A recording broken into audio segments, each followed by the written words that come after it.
Hey comic fans, Dave here at Ground Zero. It's Wednesday morning. That means it is time for your weekly look at what's new on the shelves at your favorite local comic book store. But now, before I begin, I have to do a quick wellness check and ask, are you okay?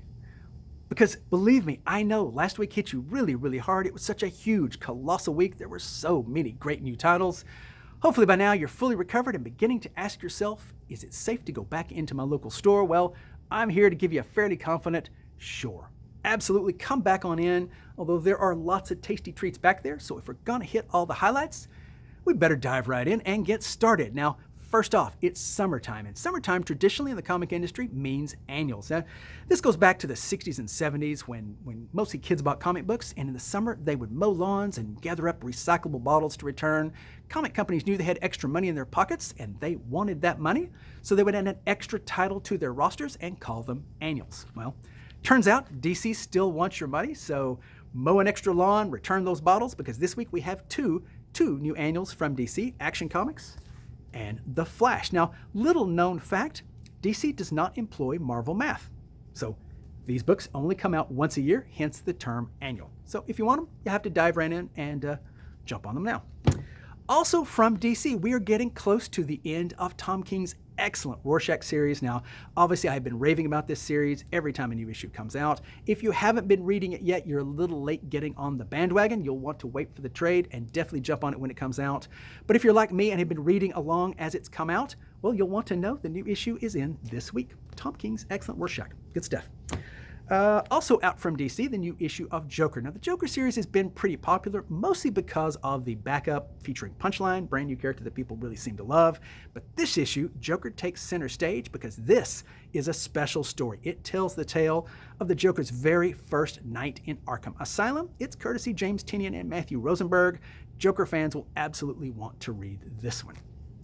One more book actually from DC. Now, I've talked a lot about Batman Urban Legends because it kind of gives me the warm and fuzzies. It reminds me of the old Batman family title from the 70s. But this one actually is a very special issue. Why, you ask? That's right, because this book sets the stage for the return of Wildcats. Welcome back, 90s. We missed you, I guess. Okay, we probably didn't really miss the 90s, but it's been long enough, maybe we've forgotten what they were really like. Either way, there are a lot of Wildcats fans out there who will be pretty excited to see just how DC is going to set the stage for their return, and that happens right here in Batman Urban Legends. You know who actually doesn't miss the 90s? Yep, that's pretty obvious. That would be My Little Pony. Now, My Little Pony was actually created in 1981 as My Pretty Pony. And they kind of did that for the 80s, so they've been around for 40 years. This year is the 40th anniversary, but obviously the 90s were a tough, dark decade for them because My Pretty Pony was not going to survive in the era of big guns and hyperviolence and all the stuff that we got in comics in the 90s. What were they going to do? Have a Rob Liefeld series, My Extreme Little Pony? They wouldn't look good with the giant guns and the big belts with pouches. Either way, they still are the best they are at what they do, just like Wolverine, except what they do is poop, glitter, and rainbows. And that was not going to work in the 90s. So either way, they sat out the 90s, but they came back as My Little Pony and have been a huge success ever since. And now we hit issue 100, and they did it the hard way with no Marvel math whatsoever. That means there's an issue 47 and an issue 64 and an issue 98, 99, and 100. So parents, if you want to teach your kids to count to 100, get them into My Little Pony. Or you can get them into Venom and teach them that life isn't make sense. Life isn't fair, whatever it is. One of those things. Either way, My Little Pony, it's a milestone issue. I'm pretty excited, and you should be too. I'm also excited about the new book from Bad Idea. Now, I did not like the book they came out with last week. I said as much, but this week they rebounded with a vengeance. We get The Lot. Now, this is the tale of a haunted film studio lot where a director pushed his actors too far, and now it's inhabited by demons. Oh my gosh, it's in glorious cinematic noir black and white. This is like every horror film that is only available on VHS. And in fact, I cannot imagine they won't make a movie of this at some point. It's terrific, it's cool, and it's pretty creepy. So either way, The Lot from Bad Idea. Love what they do with their logo there. They continue to do good comics. At some point, they're going to have to change their name to Good Idea and Sleigh Bells. Either way, it's out this week. Also out this week, we get the next issue from Skybound X. Now, the first issue came out last week. I was reasonably excited about it, but it didn't sell nearly as well as I thought. Obviously, you people don't like fun. Now, I know, Comic fans these days don't like the short stories because creators just don't know how to do the decompressed storytelling that they do in short bursts.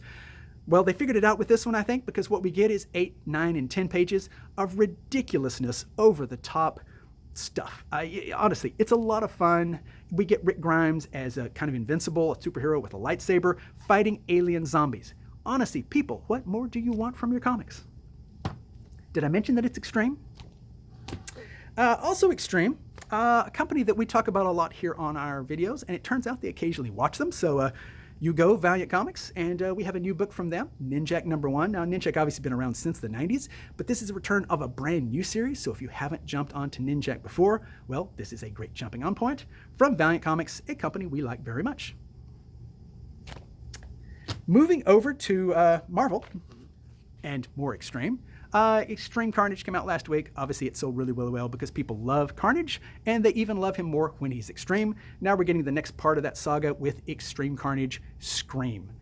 Honestly, I don't know what else really to say about this book. You know, I scream, you scream, extreme scream. 2 covers. And that's what you say about a book when you don't know what else to say about it. Also from Marvel, a couple of cool Spider-Man titles. First off, we get the Sinister War starting in earnest.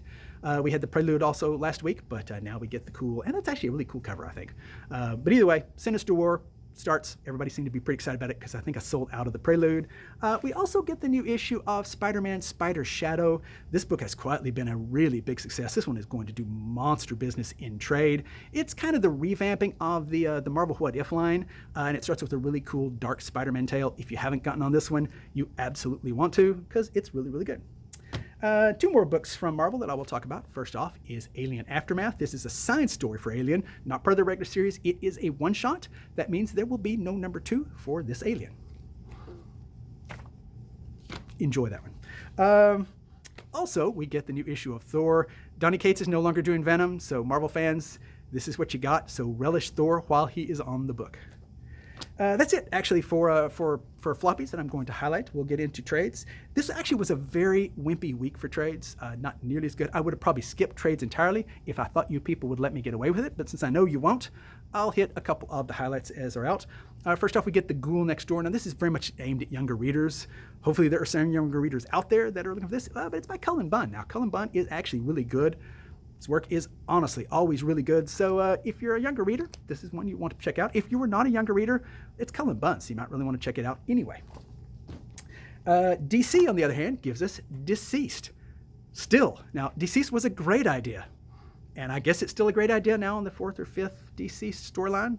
Either way, you could do something else if you want to, DC, but, well, more Deceased.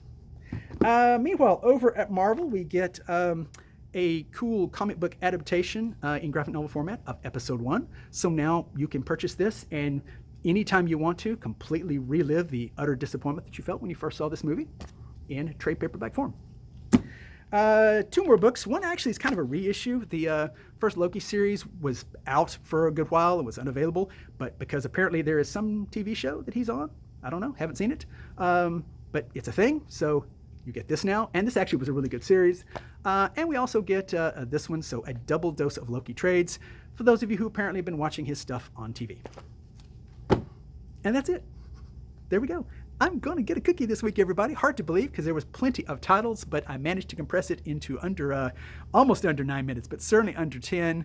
Folks, it's a great week. It's a great week to come to your local comic book shop. So as always, it's not about having what you want. It's about wanting what you have. Stay safe, everybody, and visit your local shop.